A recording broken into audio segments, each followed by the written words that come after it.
পুজো করার সময় আমি কিন্তু মাথায় একটা ঢাকা নিলাম, আর আমিও কিন্তু একটু হলুদের টিপ পরে নিই। বৃহস্পতিবার দিন আমি কিন্তু চেষ্টা করি একটু হলুদ ঠেকানোর।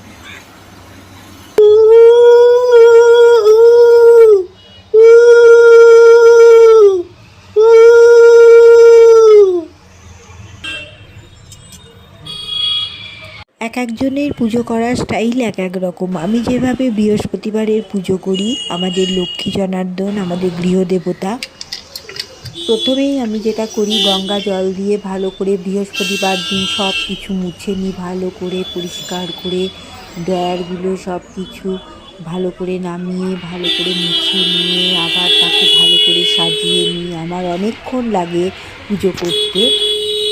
ঠাকুরের বাসনগুলো ভালো করে মেজে নিয়ে তারপর কিন্তু ঠাকুরকে আটন থেকে নামিয়ে দুধ, গঙ্গা জল, ঘি, মধু, পঞ্চামৃত দিয়ে, কেশর দিয়ে ভালো করে স্নান করিয়ে তারপর সিঁদুর ঠেকাই।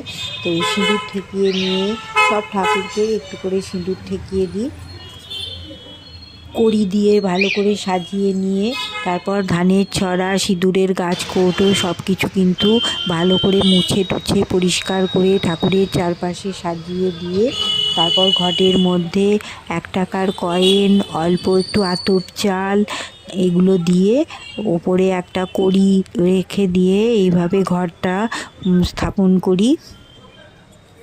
এরপর ওপর থেকে হলুদ দিয়ে নমো ভগবতে বাসুদেবায় নমো, নমো ভগবতে বাসুদেবায় নমো, নমো ভগবতে বাসুদেবায় নমো এই মন্ত্রটা বলি।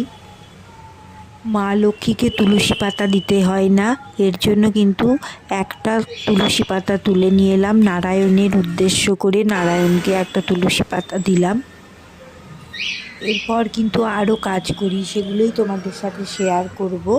এরপর কিন্তু একটা পাত্রের মধ্যে অল্প একটু হলুদ আর কেশর নিয়ে তার মধ্যে গঙ্গা জল দিয়ে ভালো করে গুলে নিলাম, আর এর মধ্যে দিলাম অল্প একটু কর্পূর। এটা কিন্তু প্রত্যেক বৃহস্পতিবার করা কিন্তু ভীষণ ভালো। আমি অনেক জায়গায় দেখেছি, কিন্তু আমি নিজেও পজিটিভ এনার্জি পেয়েছি, পজিটিভ রেজাল্ট পেয়েছি। এর জন্য আমিও প্রত্যেক বৃহস্পতিবারে এই কাজটি করি। সদর দরজার মধ্যে 3টে করে ফোঁটা দিতে হয়।